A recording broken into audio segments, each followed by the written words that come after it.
Never know exactly when she would arrive, but arrive she would.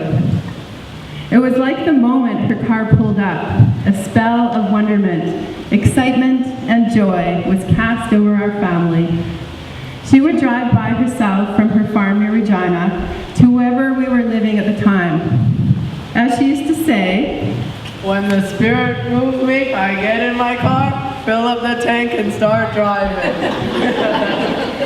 I'm having deja vu. I adored Grandma Tilly. Sometimes it felt like I lived for her visits, her phone calls, and her letters. She wasn't quite 5 feet tall. You've grown a bit, Grandma. This old age makes me taller. She had big chocolate brown eyes, and her face was adorned with wrinkles that seemed to float into their rightful place whenever she smiled or laughed. Gee, Grandma, what kind of makeup are you using? You're looking pretty good. Oil of Olay? Her hair was silver and was always worn in a braid. She was constantly tucking wisps of hair behind her ears, wisps that refused to be contained, much like Grandma Tilly herself. She was feisty, charismatic, funny, and generous.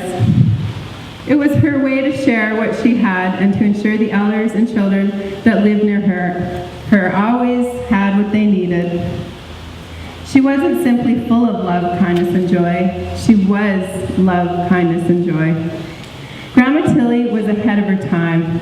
She was well-read and a university graduate, which for her age, and especially as an Indian woman at the time, is remarkable upon itself. After Grandma Tilly gave birth to her fourth of 13 children. There's a lot of guys at bingo.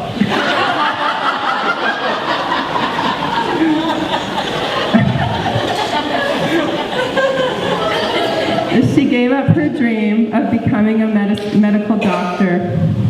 She focused on taking care of her family, running the farm, and continuing to practice the healing ceremonies and using the traditional medicines she had learned from her grandfather. By many, she was seen as a healer. Grandma Tilly spoke with an accent. Maybe some would even say she spoke slang. But when she was out in public, she spoke proper English, and her accent disappeared. One of my earliest memories of this was when she was living in Kelowna, and she took me to Orchard Park Mall. I was so surprised when I heard her talking to the salesperson.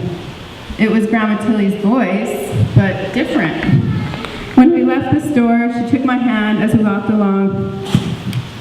My girl, I saw how you looked at me in there, like you was confused by how I talked to the lady. I know I sounded a bit different than usual, but I'm still the same person. She directed us to a bench, and when we sat down, she looked me in the eyes with softness.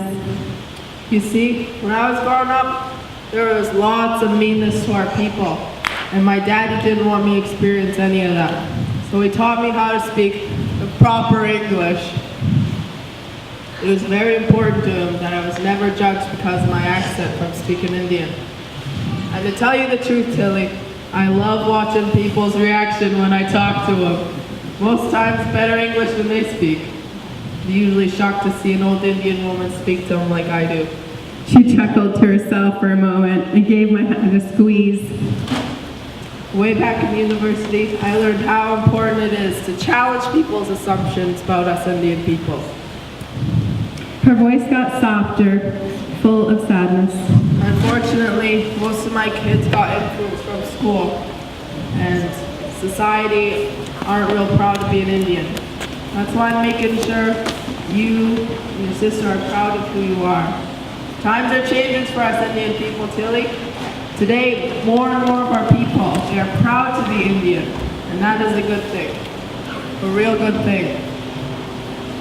I left the mall that day knowing my Grandma Tilly in a different way and loving her even more, if that was possible.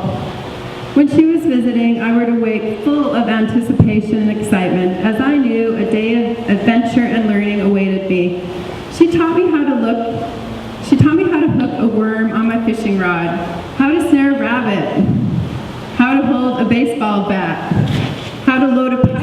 tobacco so that it would be easy to smoke but not burn the tobacco too fast, and even how to hem my pants. She also taught me how to make tobacco offerings of gratitude and prayers, and how to pick medicines and know which foods in the forest are edible and which ones are poisonous. Wow, Grandma, you're pretty amazing. Yep. Let's move closer to the fire. Yeah, it's cold over here. When I think back, though, perhaps it wasn't the things I learned to do from Grandma Tilly that have impacted my life the most. Instead, it was what I learned from how she lived her life. I learned the importance of keeping our word to people, about generosity, about telling the truth, and always treating people with dignity and respect, whether they deserve it or not. Mostly not. Every night after dinner, we'd sit outside and she would pull out her pipe bag and load her pipe for her evening smoke. Come here, little Tilly. Gather under my wing. Let's talk about the day.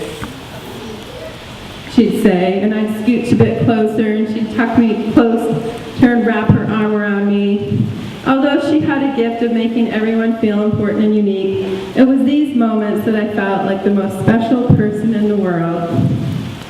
Grandma Tilly and I would go over the escapades of our day, and she'd ask me, What'd you learn today, Tilly? What was the best part of your day? I can still smell the scent of her tobacco, different from what people smoke today. Grandma Tilly grew her own tobacco. Each winter, she would start with 8 seeds. She grew 4 plants for her personal tobacco and 4 plants for the use in ceremony, and to make offerings with. She started the plants in the house and would transfer them to her garden at full moon in May. They were often the most beautiful plants in the garden, especially when they flowered. Thanksgiving weekend was always tobacco harvesting time for Grandma Tilly. She would pause her harvesting to join the family for Thanksgiving dinner, bringing in fresh tobacco to place on the plate, which held the food offering. But other than that, it seemed to me she worked all weekend. When we were there visiting, Mom would send me out to the barn with meals for Grandma Tilly and me. I would sit in the barn for hours watching her tenderly and methodically harvest her tobacco plants, singing traditional songs as she worked.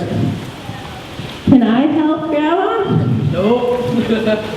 Oh. Best way you can help me right now, little Tilly, is to fill this barn with all the love in your heart, so the medicine of your love goes into the tobacco.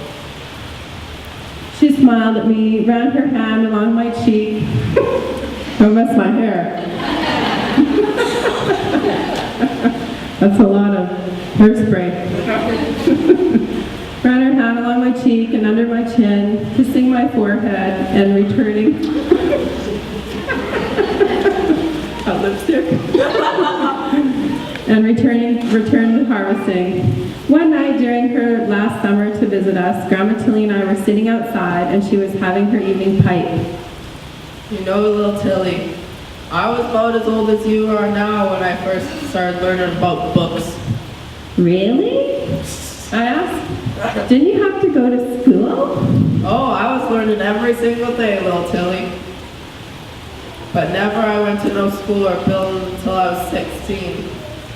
My school is the land and the rivers, the stars, our ceremonies, and my grandma and grandpa. Our farm back here in Saskatchewan, that's where they taught me so much that I never would have learned in no school. They taught me how to hunt and fish, how to cook whatever we caught, when to harvest medicines and what to use them for, and how to know which plants and berries you can eat. I hear lots of our people today talk about learning how to live off the land, but back then it was just something we talked. It wasn't something we talked about. We just did it in order to live. My grandpa and grandma, they didn't speak any English, so I only learned Lakota.